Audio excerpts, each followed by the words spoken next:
Thanksgiving is here. This time on Sin City Beat, we're tackling a menagerie of sports topics facing fans here in Vegas. From Chip Kelly's firing to F1, there's a whole lot to talk about. Let's do this thing. Sin City Beat starts right now. From Las Vegas, this is Sin City Beat. Hello there and welcome. Thanks so much for joining us here on Sin City Beat. I'm Mike Davis. Great to be with you. Happy Thanksgiving. This time on Sin City Beat, we're talking everything from UNLV, VGK, F1, and the Raiders.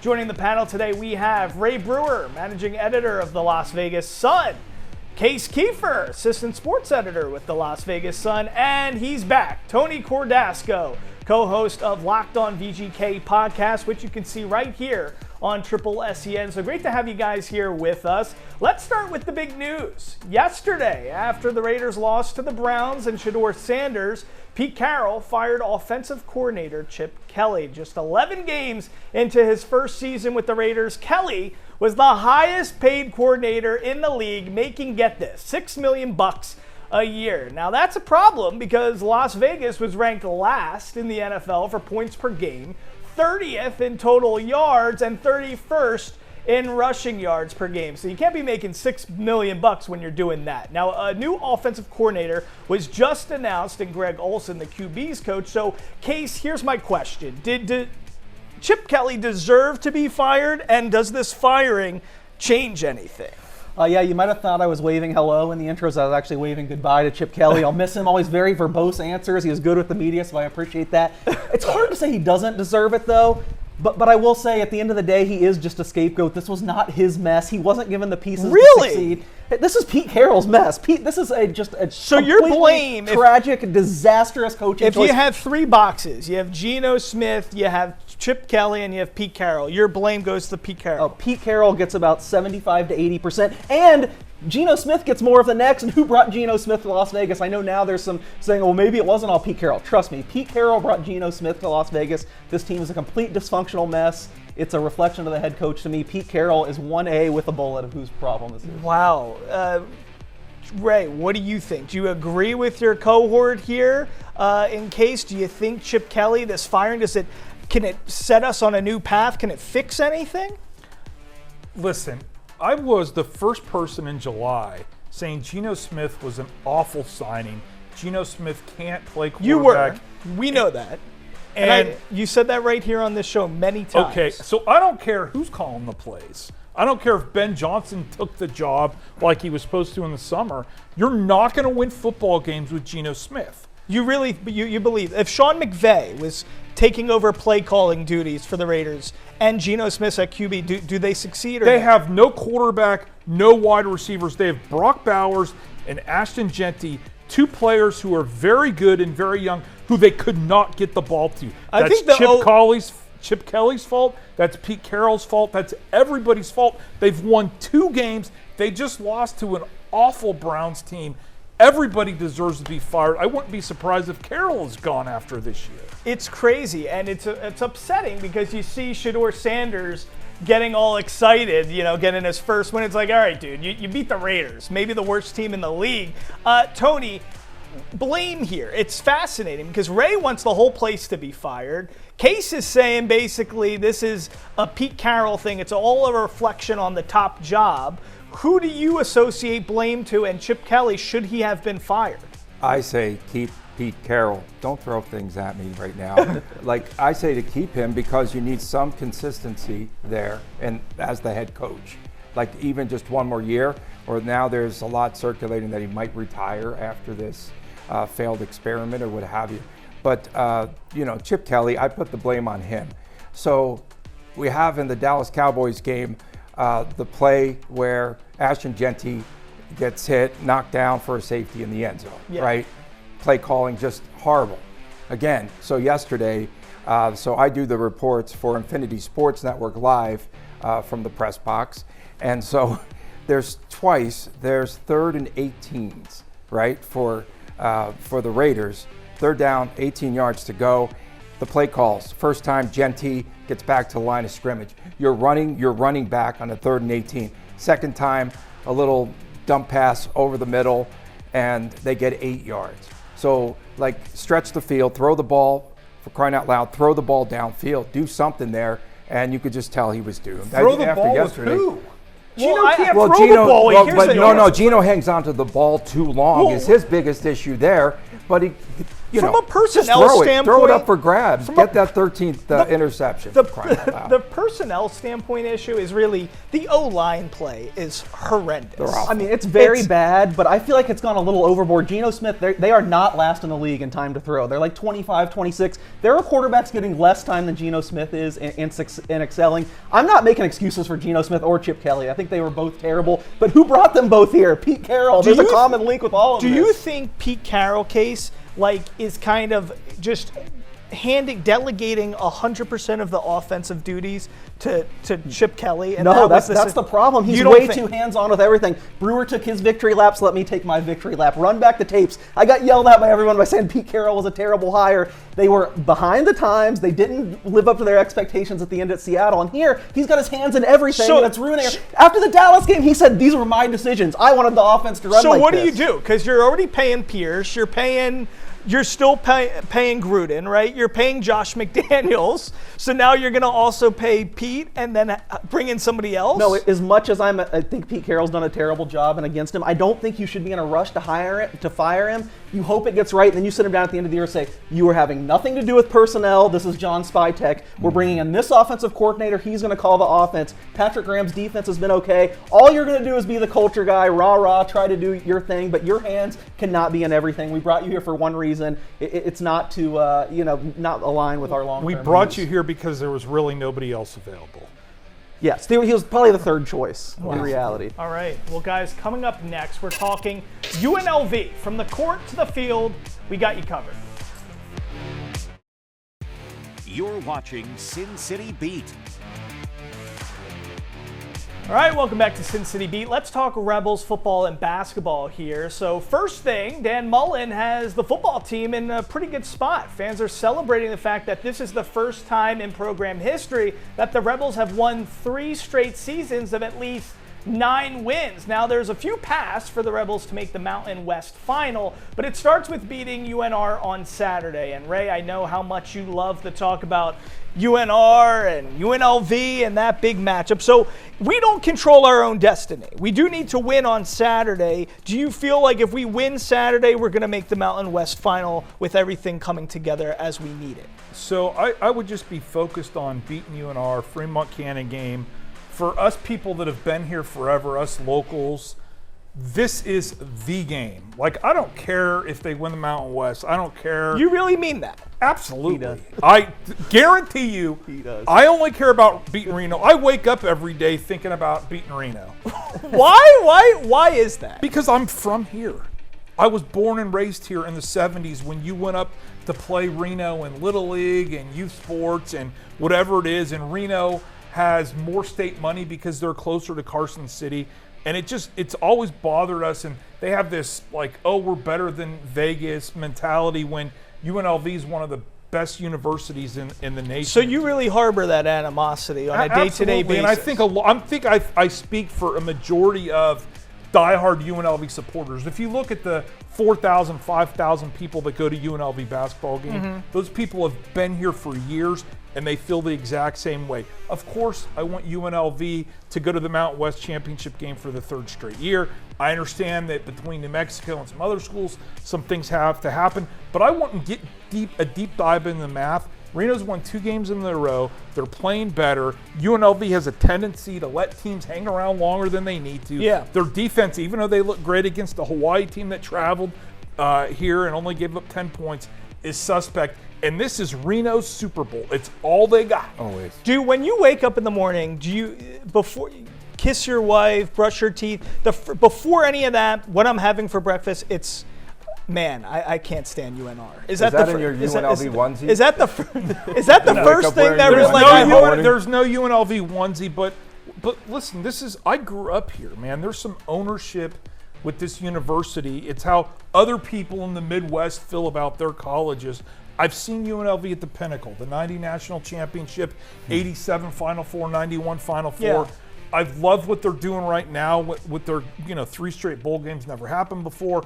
Almost hit 10 wins for a second straight season of football. It's historic. Dan Mullen has a tendency to win these close games. God bless him. And it's a fun time to watch UNLV football, and I hope UNLV basketball figures it out. So, Case, it looks, Ray really is speaking up the issue of the fact here that it really seems like we're in a golden era for UNLV football. When it comes to basketball, do you think what Pastner is doing, do we have the opportunity for that to really occur and bring back that golden era of basketball? And do you feel we're in a golden era of UNLV football? UNLV football, unquestionably, haven't been in a golden era. I haven't been here as long as these guys, but just haven't been here 15, 16 years. I mean, I saw 10 or 11 years where they were just uncompetitive, and I understood then when this UNR game meant so much because you didn't have anything else. Now I feel like your sight should be set a little bit higher, not invalidating how Brewer feels. I know he wants to beat UNR, but I feel like they need to break through and get that conference championship. Maybe they have a chance this year. Basketball, I just need a little more time. I'm not down on them and not saying it can't happen under Josh Pastner, but you still have the kind of blemish of the 2 losses. I do think those losses look a little bit better now with what UT Martin and Montana are doing in the non-conference. So I like the direction they're headed in, still beaten up. I'm not ready 100% to jump in and say like Josh Pastner's going to do what Barry Odom started with. Okay. Tony, we got a minute left. I Okay, mean, you can go either direction. Let me go. Tell us what you want to do. Oh, so Reno, I've broadcast games up there in this rivalry. I was there when John Robinson got hit in the head with a bottle. I was there when Quincy Sanders went after Chris Alt and hit him with his helmet. Legend. Absolute Southern Reno Nevada, guy, UNLV. stuck it to him. Legend. Big fight at the end of the game. It is their Super Bowl. It means more to them than anything on the planet. Ray Brewer turns into like John Wick whenever we talk. Yeah, so this guy and his UNLV onesie, I'm an alum. I want to win this game, but I also want to win the conference. End of story. Okay. Do you think they ultimately end up going to that Mountain West championship game and No, winning? because when it comes down to the computer rankings, like teams like Sam Houston, like what do they win? 1 game? Like their schedule is not as difficult as the other schools. Interesting. All right, so we'll see what happens there. All right, so guys, when Sin City Beat returns, Tony Cordasco is going to lead us off on VGK. How should we be feeling about the Knights 2 months in? All right, time to talk VGK. Tony Cordasco. The Knights currently sit at 3rd in the Pacific Division. Another overtime loss, though, over the weekend. That seems to be the issue with this team, the overtime bout. So how confident are you as we're heading into Thanksgiving? How confident are you in this team right now? Well, the teams, they have that theory about teams that are in a playoff spot by American Thanksgiving. They make it into the playoffs 70% of the time. It's not an issue. They'll get better as the season progresses. I think Mark Stone, when he's back, Braden Bowman is doing a fantastic job scoring in every game just about. They're going to have to find a spot for him. Jack Eichel, he's a machine. He's an absolute machine, and he's on a mission this year. And I think, again, we talked about it last time, the only thing that might keep him away from winning an award, face-offs in the face-off circles. He was over 50% where he needs to be. He's about 46% now. But Mitch Marner, oh man, that was a really bad turnover. Yeah. Again, in the Anaheim game over the weekend. But the thing about the Golden Knights right now and all those losses in overtime, get to the shootout at least. If you're tied up after overtime, then it's like a 50-50 proposition. You go to the shootout, which is one of the dumbest rules on the planet. But I think they're fine. Goaltending's holding up. Your guy, Carter Hart, comes back December 1st or 2nd. Everyone's high on him or not. And Akira Schmid has really held down the net. He's now the #1 goalie, and who knows what happens once Aiden Hill returns and what that turnstile is going to look like. All right, so Tony Cordasco is telling everybody to be cool, be calm. They'll win the division. We're going to be okay. Case, it is fascinating because for Eichel to be playing the way he is after signing that contract, I think a lot of fans at home always think once you get paid, sometimes that incentive isn't as, I don't know, maybe you're not burning as bright, but I think it says a lot about who he is as a player, right? Yeah, absolutely. Eichel's been amazing, and I think I agree with a lot of what Tony said. I'm glad I was supremely confident last week, and I got some side eyes from his bad cop post. But we are on the same page. So much has gone wrong. They have injuries. They're 1-7 in overtime. Those are bounces that are going to even out. And even with everything going wrong, they're barely behind in the division. One big takeaway for me, Mitch Marner, who he mentioned. I think if you just watch the games, you see this is a top 15 player in the NHL, no doubt. Look how bad Toronto's fallen apart without him. But I also understand Toronto fans' frustration of why he's one of the most maddening players in the NHL. Just in this last stretch of games, how many times did he pass up shots? You know he's not going to shoot a lot. He's more of a passer. But, God, you just want to hit him in the head and say, shoot more. And then that turnover to lose the most recent overtime game was dreadful. But he's an incredible talent. I think as the time goes on, it's just going to help them more and more. Okay, well, speaking of hitting somebody over the head, I mean, Ray, you were pretty jazzed up last segment, all talking UNLV, UNR. You want to crack some skulls, it seems like. But at your Thanksgiving table, when you're enjoying, your turkey, your gravy, a little bit of the pumpkin pie, are you guys talking a lot of VGK? Or are you talking more UNLV, UNR? We are probably not talking VGK at the Thanksgiving table. But if you were, what would you talk about? So we do a lot of movie talk at the Brewer household. I'm not a big movie guy, but dad and wife seem to like movies, and son, so it gives them something to talk about. The third person was screwing me up for a second. Yeah, Okay. Dad, wife, and son. Okay. I lost you there. So you guys are going to do a lot. Tell me your perfect Thanksgiving plate. Turkey, yams, stuffing, gravy, mac and cheese, bread from Great Buns, without question. Oh, so you're local through the Great Buns Bakery. Come on. I've done some segments there. They have some they're great. great What kind people. of roll do you have for I Thanksgiving? get the hoagie roll. I like to make a sandwich, a little cranberry sauce on top of it, and I'm all geeked up, man. So you're gonna slice that roll, the hoagie roll, then you're gonna Yeah. put the turkey, everything. yeah. You're not gonna just go at it separate. You're gonna make a No, sandwich. I like to make a sandwich, and then I like to play around with my plate a little bit. So then what kind of pie? So my wife is making some pumpkin cheesecake pie this year. Whoa. First time, a little bit of a debut, so I'll have to give you guys a report on Friday. Okay, all right, we appreciate it. All right, guys, there's still more Sin City Beat ahead. When we return, we're gonna tackle right there. F1, was Las Vegas Grand Prix a success? All right, welcome back to Sin City Beat. Mike Davis here with you. So Ray, question for you. We know what you're doing for Thanksgiving, but did you take part in any of the F1 festivities? What's your take on F1 in general? So I think it's real cool to see pictures of the race and the cars with pictures of the strip in the background. Great advertisement for the city. Love what they're doing in the community. They have the Girl Scouts in selling their Girl Scout cookies, the F1 Academy for women. I'm surprised here, Ray. I thought you were going to go all in on this and how this is not good for locals, since you're the local guy. I mean, we need people to come to this city for tourism right now, and there's no mistaking that F1 did a great job of bringing bodies into town.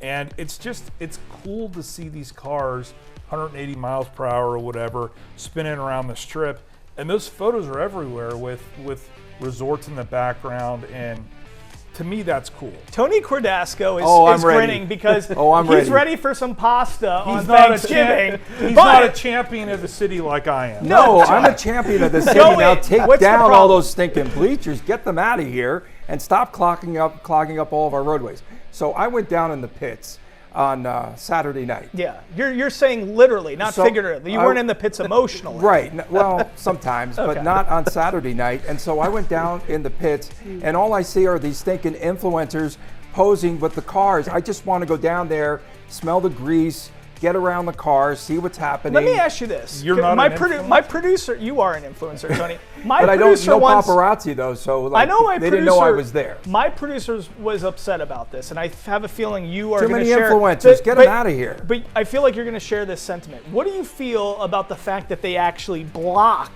any view from people who don't have tickets? So you can't even just be, roaming the strip or going up and down escalators, and you can't see anything because they want to ensure if you're not paying, you don't have any field of vision. What do you think about that? Well, first of all, this thinking Hello Kitty area, what does that have to do with Formula One racing? But they even at the track, they put up scrim all over the place. So if you're just walking around and you paid for a ticket, you can't see the race. The only place you can pretty much see the race is in your seat, or if you're, of course, in the paddock, And the only person that I did run into, literally, was Jake Paul at the race. Wow. So I was at the wrong turnstile. I turned around and he was right there in my face. So that was about it. But I didn't see all those. There you go. Case is F1. My Instagram feed is just flooded with influencers right now. That's the name of the game. Case, what's your take? Is F1 good for Las Vegas? I'd love to see Tony's For You tab, but anyway, I'm kind of in between these two guys. I get the headaches and the complaints. I mean, not only do they not let people walking around, so I knew someone that lived on the Strip and they said they couldn't even have a view. They had to pay to get on their rooftop to watch the race. I think they're way too overreaching, it causes way too many headaches. That being said, it is hard to disagree with how pretty it looks on TV. And this year's race was a little dull, but overall, these 3 races, they've been some of the more exciting F1 races. So I think the product on the track has delivered. I would not be sad if it went away, but I also get why it's lasted this long. It's not that exciting because whoever's in the lead wins the race. Verstappen gets out first lap or whatever, he's on the lead. You can't pass. He goes in the pits for about 10 minutes, and he's still the leader. How does that work out? 2 years ago, though, it was the most overtakes of any F1 race on the calendar. What were they, this year, it was, I think there were 14, so your point still stands. You're telling me that F1 wasn't exciting as the Raiders scoring 8 points or whatever they had against the Browns the next day? Hey, Shador had some highlights, though. He did have some highlights. My dream would just be for Ray Brewer to be sitting next to Geno Smith at Thanksgiving, holding hands, watching F1. I think that would be it. That would be a great. Listen, everybody at home, we're wishing you a very happy and healthy Thanksgiving. Enjoy spending it with your family, your loved ones, your friends. I want to thank Tony Cordasco, Ray Brewer, Case Keefer. Have a wonderful Thanksgiving. Happy Thanksgiving to our producer James, editor Jess, Daphne, our whole production team. I'm Mike Davis. We'll see you next time. Have a wonderful Thanksgiving.